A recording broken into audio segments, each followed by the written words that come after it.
It's almost like they do it the right way, if that makes Yeah, sense. yeah. Like, It's yeah. it's it's like their national sport, man. Like Mhm. everybody here knows how to throw a baseball. Everybody out there knows how to throw a round kick. Yeah, that's a good way of putting it. Yep. Yeah, one of my he was telling me too, because we'll usually, I don't know if you guys do this, but for Muay Thai, like we'll block like kind of like leaning into the kick, but we have our arm here. He Yeah. told me they don't even do that over there because they just say you'll just break your arm. So they, with the exception of head kicks, they just check the, like if you're going for body kicks, they just try to check them too. Yeah. So they'll shell up, like raise their knee higher and try to catch it. Yeah. Yeah. Mhm.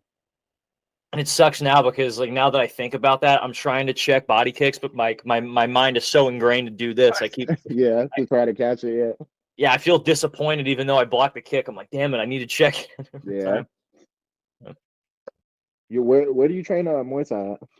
It's a place called Arizona Combat Sports. So Okay.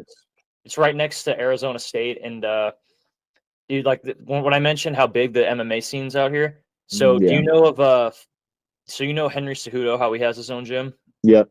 Yeah. So we're 15 minutes away from his gym. Oh wow. Yeah, there's Damn.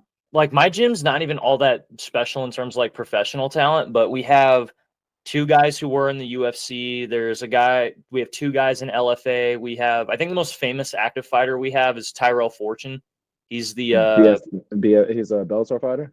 yeah, Bellator or PFL. Oh, PFL. Okay. Yeah, well, yeah, because I don't know what's the right term because they think they didn't they finalize that merger or the buyout that happened. I don't know. They may have. I didn't even Uh, hear about that. yeah, something like that. But Yeah. yeah, and like, but there's so many fight gyms over here. Like within a half-hour radius, you have that. You have MMA Lab. There's like a handful of other gyms that just have people That's in that crazy, arena. dude. That's a huge MMA scene.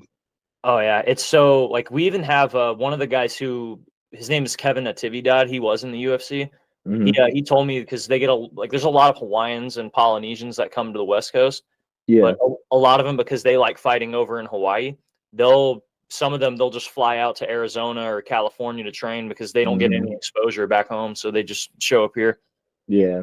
A lot of people from other countries do that too. Like they commute a lot to the United States to train. Yeah. Is it a similar thing over in? I mean, I imagine North. No disrespect, but I mean, I imagine North Carolina is not like the first one that people go to. But do you have a No, similar thing over there? no. We don't any out of towners that we get, they don't really have any experience. Nobody in yeah, no UFC fighters are coming over here and training over here. Yeah. Yeah, it's a pretty yeah, this town is not known for its fighting capabilities.